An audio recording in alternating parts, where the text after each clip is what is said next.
Muy buenas tardes, esta es una nueva edición de Apúntalo, el programa que produce la Asociación Puertorriqueña de Profesores Universitarios, la APU, y que se transmite semanalmente por esta cadena de Radio Universidad, WRUO-FM en Mayagüez y WRTU-FM desde el recinto de Río Piedras de la Universidad de Puerto Rico. Les habla el profesor José Raúl Rivera Caballero, del Departamento de Humanidades del Recinto de Carolina. Deseo recordarles a todos los amigos que este espacio radial está disponible para la presentación de libros, de proyectos o de congresos de interés para la comunidad universitaria y el pueblo de Puerto Rico. A estos efectos se puede llamar al 787-758-8232. 787-758-8232. Le quiero dar la bienvenida primero que nada a mi compañero en la moderación, compañero Félix Córdoba, profesor Félix Córdoba, retirado. Un saludo a todos. Hoy nos acompañan tres muy distinguidos invitados. Tenemos al estudiante graduado Randy Tejada. Saludos, saludos. Tenemos al licenciado Juan Correa Luna. Saludos y gracias por la invitación. Y buenas tardes al público radio oyente. Y a la compañera profesora Esther Labarreto. Buenas tardes a todos. Hoy vamos a estar hablando sobre el trayecto Dignidad número 5 y la campaña por los derechos humanos en Puerto Rico. Así que bienvenidos, bienvenida compañera. El trayecto Dignidad es una actividad que se ha desarrollado ya varias veces en Puerto Rico y es una actividad que es desarrollada por el colectivo Somos Dignos. Así que, ¿qué es el colectivo Somos Dignos? Somos Dignos realmente es un junte, ¿verdad? Es una iniciativa de la sociedad civil que lo componen profesores de universidades, la Universidad de Puerto Rico, la Universidad Interamericana, la Facultad de Derecho y distintas organizaciones de la sociedad civil, entre ellas organizaciones artísticas, organizaciones que defienden y promueven los derechos humanos, como lo es la Unión Americana de Libertades Civiles, capítulo de Puerto Rico, y otras organizaciones, ¿verdad? Como el Colegio de Trabajo y Trabajadoras Sociales de Puerto Rico, Amnistía Internacional, el capítulo de Puerto Rico, el Movimiento Pro Justicia Social, que es una organización estudiantil de la Facultad de Derecho de la Universidad Interamericana, a través de los distintos recorridos que hemos hecho a través de los años se han unido otras organizaciones de la sociedad civil que creen en la necesidad de promover, defender y divulgar los derechos humanos como un instrumento, una herramienta de cambio social. De hecho, la Asociación Puertorriqueña de Profesores Universitarios también se ha unido a nosotros. Se ha unido y ha defendido como parte de lo que son sus fundamentos teóricos expresados en su reglamento varios de estos fundamentos, estas ideas de los derechos humanos, ¿verdad?, que justifican su misma existencia. Este colectivo Somos Dignos ha organizado esta campaña, ¿no? El Trayecto Dignidad. ¿En qué consiste el Trayecto Dignidad? Se ha organizado antes en Puerto Rico. Estamos en el número 5. ¿no? Estamos en el número 5. Es curioso cómo pasa el tiempo. Pero el primer recorrido o campaña nacional de derechos humanos que se hizo a través de esta iniciativa, ¿verdad? De Somos Dignos, fue en el año 2011. Aunque realmente la idea surgió a raíz de las luchas estudiantiles que fueron libradas por esta universidad en denuncia a las medidas de austeridad que violaban y siguen violando los derechos del pueblo. Y fue frente a esas escalinatas del Capitolio un 30 de junio del 2010, donde un grupo de profesores, estudiantes de la universidad pública, de la universidad privada, nos unimos y decidimos qué vamos a hacer ante la crisis histórica de derechos humanos que vive el pueblo. Y entonces un poco en recordación a la gesta de los llamados Freedom Riders en los 60 en los Estados Unidos, que precisamente se montaron en guaguas escolares, ¿verdad? En guaguas de la Greyhound, en aquel momento histórico, para denunciar las violaciones básicas de derechos humanos, recorrieron de norte a sur los Estados Unidos, enfrentándose a toda esa, esos grupos reaccionarios que no creían en los derechos humanos. Así que en recordación a esa gesta dijimos, ¿por qué no hacemos? Desarrollamos un proyecto de educación donde movilizamos a estudiantes, profesores, personas y activistas de derechos humanos para recorrer todas las calles, ¿verdad? Los centros comerciales, las playas, las plazas públicas, hablar con la gente en la calle, escuchar lo que nos tiene que decir en torno a la crisis que hemos vivido históricamente, ¿verdad? Y entonces pensamos que había que añadir varias dimensiones a este proyecto de educación.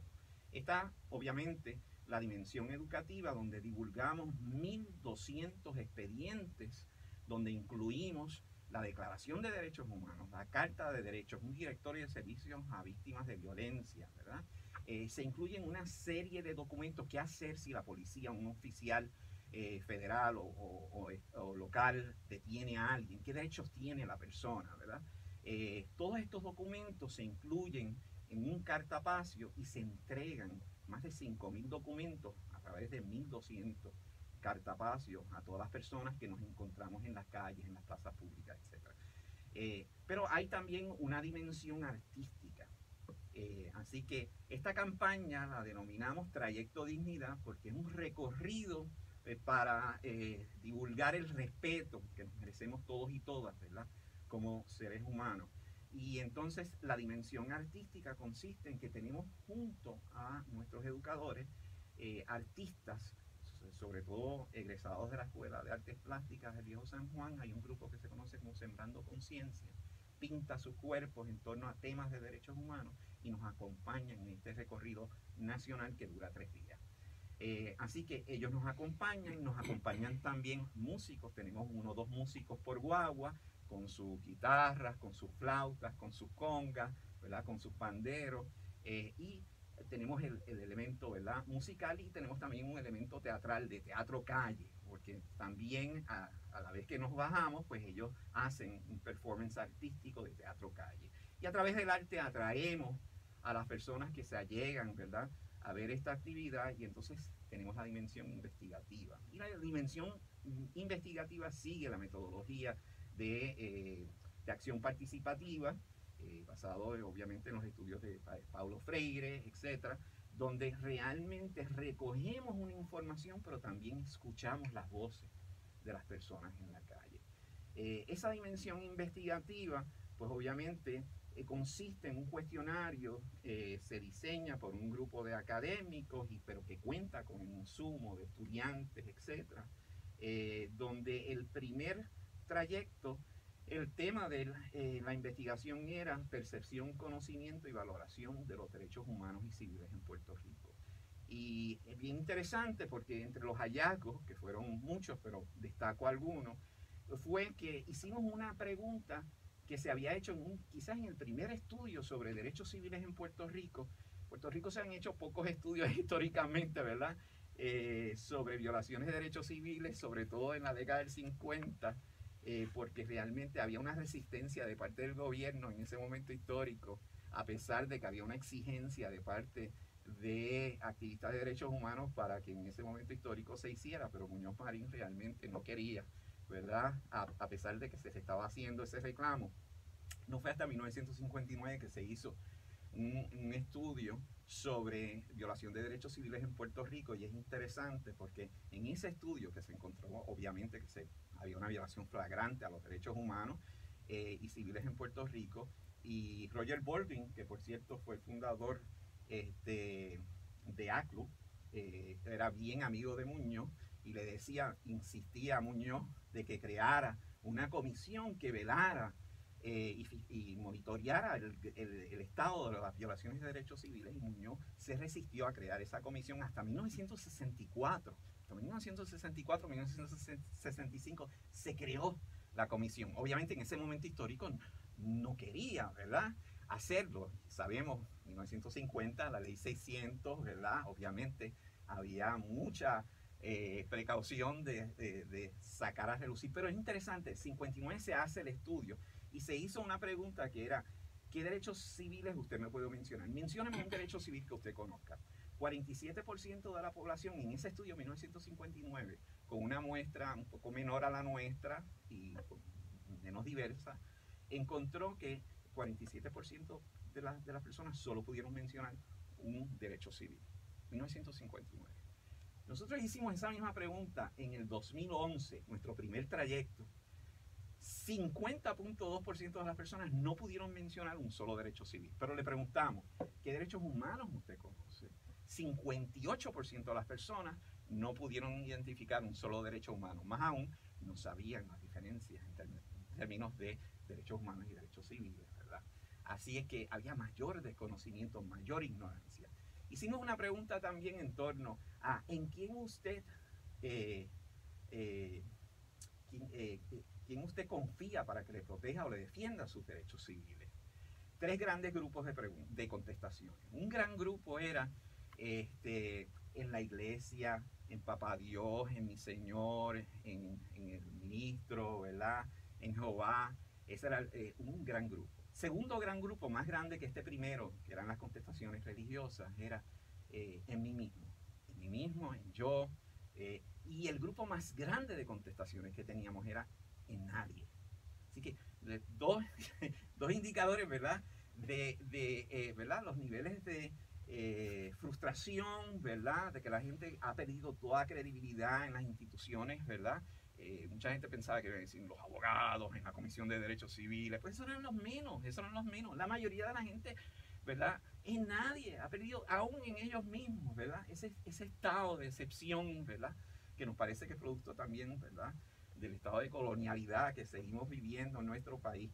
Eso por destacarte algunos de los hallazgos de ese primer trayecto. El segundo trayecto, que fue en el 2013, se conoció como trayecto 2, fue en torno al tema del racismo y el discrimen racial. Y ahí fue bien interesante, porque le preguntamos a las personas en cuántas ocasiones usted ha sentido ser discriminada o tratada injustamente, y más del 54% de las personas nos dijeron, en más de 4 ocasiones yo he sentido discrimen, rechazo, trato injusto.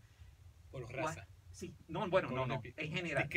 Discrimen. Pero entonces cuando le preguntamos, ¿dónde, en qué lugar usted sufrió la mayor parte de ese discrimen? Pues el 70% de las personas nos contestaron en el escenario del empleo o haciendo una solicitud de empleo. Interesante, ¿ok? ¿Y por qué razón usted entiende que realmente se le discriminó? ¿Clase social o color de piel? Nunca habíamos realmente visto ¿verdad? Una investigación donde saliera a reducir estos datos, pues lo vimos en Trayecto 2. En Trayecto 3 también abordamos el tema que fue en el 2015 de los servicios de salud y acceso a servicios de salud. Ahí se nos unieron una serie de organizaciones de profesionales, de médicos, el Colegio Cirujanos y Médicos de Puerto Rico. Hicimos clínicas gratuitas en la calle, médicos que creen en el sistema universal de salud con pagador único, comprometidos con ese proyecto que ciertamente es necesario.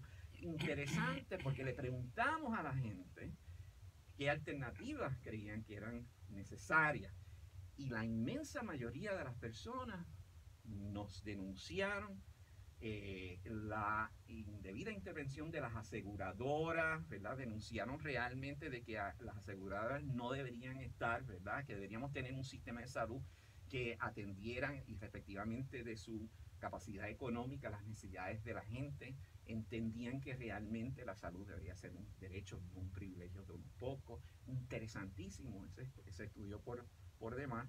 Y el cuarto estudio que hicimos de Trayecto 4 lo hicimos en torno a la Junta de Control Fiscal y a Promesa. Y ahí es interesante también porque encontramos que el 86%, y estoy hablándole de antes de María, los huracanes ¿verdad? Irma y María. De Irma y María. En ese trayecto que fue en el 2016. 17. Durante la huelga. Plena huelga, llegamos el mismo día. El 86%. 1.352 muestras, es decir, 1.352 personas a través de toda la isla.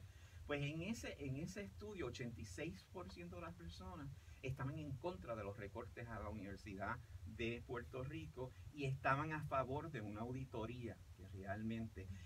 la mayoría de las personas entendían que Promesa lo que iba era a crear mayor corrupción, ¿verdad? O sea que todos esos datos los hicimos, los tratamos de sacar al público. Wow, la verdad que podríamos hacer un programa o varios para cada uno de los trayectos. En este momento tenemos que irnos a una breve pausa y regresamos muy pronto con ustedes, queridos radioescuchas. Muy buenas tardes. Volvemos al programa Apúntalo, el programa de la APU. Estamos hablando hoy sobre el trayecto Dignidad número 5 y estamos hablando con los compañeros y compañeras del colectivo Somos Dignos. Esta actividad es una actividad que se ha estado celebrando desde el año 2011, que se ha estado organizando. El compañero licenciado Juan Correa Luna nos hizo un recuento de cómo se han organizado los temas en torno a los cuales se organizaron los primeros 4 trayectos. Nos trajo información que a mí me ha resultado interesantísima de hallazgos, ¿no? Por lo menos de manera general. Y comentábamos un poco sobre lo interesante que sería tener todo esto, ¿verdad?, publicado como un solo gran libro, un solo gran estudio, ¿no? Claro. Sin embargo, me gustaría que hablaran un poco sobre el nuevo trayecto que se está organizando ahora, que es el trayecto de dignidad, el número 5, ¿no? ¿Cuál es el tema de este trayecto? ¿Cuándo se va a llevar a cabo? Compañera, si nos puede hablar un poquito de... Pues este trayecto se lleva a cabo este fin de semana, comienza este sábado 30 y culmina el lunes 1 de abril en el Capitolio. El tema de este año es violencias, géneros y derechos humanos. Ciertamente una de las cosas que ha estado esta semana, llevamos meses ya y desde el año pasado, ha sido las diversas manifestaciones de la violencia, donde la perspectiva de género es absolutamente necesaria para poder comprender esas violaciones. La violencia de género no se refiere exclusivamente a la violencia que viven las mujeres en el territorio doméstico, ¿verdad? No es solamente la violencia doméstica, que ha sido un número alarmante que ocurrió con las muertes el año pasado y el aumento que ha habido, que viene habiendo cuando por años había habido una reducción. Así que ese es un primer punto alarmante. Sin embargo, a pesar de muchas leyes que se han hecho para propiciar la igualdad de las mujeres en condiciones en el trabajo, sabemos que sigue habiendo una brecha salarial. En el caso de aquellos grupos, cuando se comparan grupos en una misma profesión, porque la mediana de ingresos de las mujeres han subido. Sin embargo, cuando lo comparamos en una misma profesión, en la medida en que la profesión aumenta el estándar, el nivel de educación, ahí la brecha empieza a verse nuevamente. Tenemos también la situación de la doble jornada. Las mujeres son el grupo más educado, ¿no? A pesar de ser el grupo más educado. Vemos también la situación en las familias, donde todavía queda la doble jornada, trabajo en la casa, trabajo en el hogar. Vemos la situación, los niveles de pobreza o las familias con jefatura de mujer. Son situaciones que todavía en el ámbito de la pobreza siguen afectando de manera desigual a hombres y mujeres. Y lo que hemos visto entonces en los últimos meses, con toda la legislación y los cambios que se quieren hacer al Código Civil, con el control que se quiere ejercer a los cuerpos de las mujeres, al querer ir por encima del veto del gobernador con el proyecto 950. Y eso pues es otra forma de violencia ya del Estado sobre el control de los cuerpos, y en este caso el cuerpo de las niñas y las jóvenes. Y el no querer entonces pasar la ley de libertad religiosa y querer insistir en unas mal llamadas terapias de conversión, que son realmente formas de tortura a personas que puedan tener una orientación distinta a la que pues unos grupos fundamentalistas entienden que están vinculadas al sexo. Así que esas son diversas formas de violencias de género que nosotros queremos en este trayecto poder estudiar nuevamente a través del uso de los cuestionarios que hemos ido preparando, las escalas que vamos a estar utilizando en las paradas. Todas las expresiones artísticas son alrededor de la misma temática, y los cartapaseos con la divulgación de información también es información vinculada nuevamente a los derechos humanos en general, pero a la situación de género en particular. Y otro asunto que también hemos querido atender y que vamos a atender es cómo es que se concibe, ¿verdad?, el patriarcado en el país, cuáles son las percepciones que tiene la gente sobre el patriarcado y cómo se construyen las nociones de género en el país, y qué conocimiento puedan tener las personas en cuanto a los diversos derechos que acogen a comunidades por razón de género. Yo tengo una pregunta. Recientemente se ha discutido mucho en Puerto Rico la pobreza, cómo afecta a los niños, el alto índice de pobreza infantil. ¿Ustedes han contemplado ese tema también? nosotros hemos entendido, ¿verdad? Y lo bueno de este trayecto, y voy un poco a retomar para contestar, no voy a ser muy políticamente correcto, pero nosotros y nosotras en este trayecto hemos visto o estamos evaluando el tema de la violencia desde el concepto de lo transversal y lo interseccional. Es decir, lo transversal para trascender que las manifestaciones de violencia van más allá de la construcción de lo binario, es decir, de lo masculino y de lo femenino, y sino que en nuestra sociedad hay múltiples manifestaciones de violencia. Y lo interseccional porque entendemos que la violencia tiene unos factores que lo van a estar alimentando y retroalimentando a la misma vez. Es decir, en esta escala nosotros tomamos en cuenta el tema de la clase social, de la raza, de la colonialidad, ¿verdad? De lo económico, ¿por qué? Porque cada vez que entendemos violencia, como dice la profesora, cuando hablamos de violencia, pues las personas piensan que solamente es la violencia que se da en el escenario doméstico o en el escenario pues de relaciones de pareja, pero realmente las violencias, y esa es lo que nosotros percibimos y es lo que vemos como violencia, pero hay unas violencias estructurales que están, ¿verdad?, internalizadas en las mismas instituciones del Estado, y también están las violencias culturales, que más allá del chiste y de la mofa, pero también tienen otro concepto. Sí, nosotros, ¿verdad?, en esta escala, que en ese proceso pues participamos estudiantes, creando, ¿verdad?, sería una aportación Nobel a este país. Se estaría creando la primera escala que mide actitudes internalizadas en torno al patriarcado. Y esa escala pues, pretende medir, tiene 3 posibles factores. Está el factor del pensamiento patriarcal, el factor de los roles de género y las violencias de géneros interpersonales. Y ahí entonces sí nosotros tomamos en cuenta el tema de la pobreza. Es decir, y es una forma ¿verdad?, de violencia pues estructural. La pobreza, y es un artículo que está pues por ahí, que lo hemos discutido mucho en nuestra clase. La pobreza en Puerto Rico tiene rostro de mujer, y si tiene rostro de mujer entonces, y nos vamos a una concepción patriarcal donde la mujer tiene que estar, pues hacerse cargo de sus hijos, pues entonces sí, la pobreza tiene rostro de mujer, también tiene rostro de niños. Y, ¿verdad?, y nos tiene que indignar como pueblo que se tenga que hablar que niños en nuestro país, que la infancia, la población infantil de jóvenes y adolescentes en nuestro país pues viven bajo niveles de pobreza, y también pues la escala contempla lo que son las clases sociales como forma también de manifestaciones de violencia. Y ya se nos está pronto acabando el tiempo. Quiero insistir un poco sobre este trayecto de dignidad número 5. ¿A qué pueblos? ¿Cuál es el itinerario? ¿Cuáles pueblos van a ser visitados? ¿Dónde se puede conocer el itinerario? El itinerario va a estar en la página de Somos Dignos, y Dignos es con arroba, ¿verdad? En la página de Facebook Somos Dignos. Nosotros estamos saliendo por el oeste en dirección, hacemos una parada en Viejo San Juan, hacemos tres guaguas. 3 guaguas, salen por el oeste, por el centro y por el este. ¿Okay? Entonces, por el oeste vamos desde Viejo San Juan al Faro en Arecibo y terminamos en Don Frapé el día sábado. El día domingo lo continuamos hasta donde venden chuchería, el Pulguero de Mayagüez. Luego en el poblado de Cabo Rojo seguimos a la Parguera en Laja y terminamos en Ponce. La ruta centro va a ir al Jardín Botánico, y aprovecho, el Jardín Botánico tiene un festival de orquídeas este fin de semana, empieza mañana.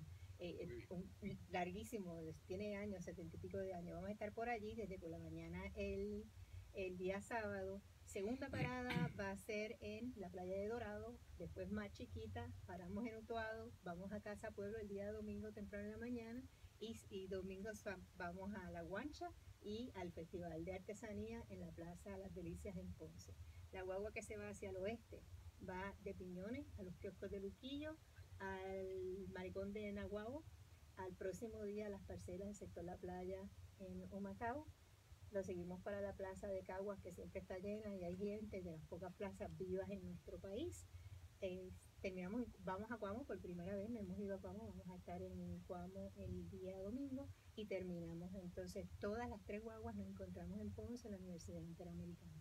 En ese trayecto, sábado por la noche, vamos a tener conversatorios simultáneos en 3 de las paradas. Tenemos uno en la UPR Macao, uno en la Interamericana de Arecibo y otro en el Darlington de la UPR Mayagüez. Esos conversatorios son sobre el tema de la violencia de género y derechos humanos. Y la actividad concluye el lunes.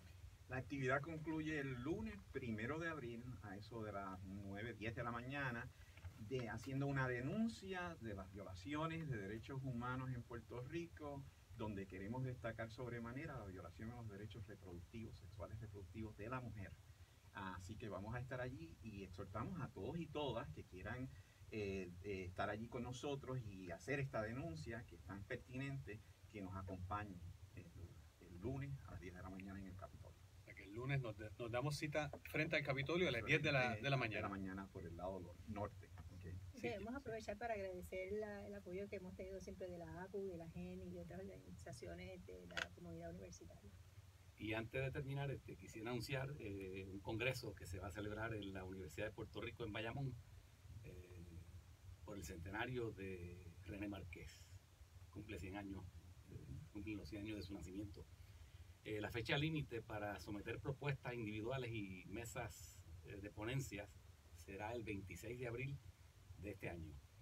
Así es que el que esté interesado puede contactarse con el doctor Raúl Guadalupe o la doctora Carmen H. Santini o el doctor José Rodríguez Valentín al 787-993-0000, extensión 3500, en la Universidad de Puerto Rico en Bayamón, congreso dedicado al centenario de René Márquez. Así que están todos invitados para asistir o para presentar ponencias y hacer que este congreso sea otro éxito más en la Universidad de Puerto Rico. Muy bien. Bueno, amigos y amigas de Radio Escucha, lamentablemente se nos acabó el tiempo. Le agradecemos a todos su sintonía y a los compañeros Randy Tejada, licenciado Juan Correa Luna y a la compañera Estela Barreto por estar aquí con nosotros y hablarnos de este tema. Le agradecemos al compañero Fidel Arrocho por su apoyo técnico y será hasta la próxima semana.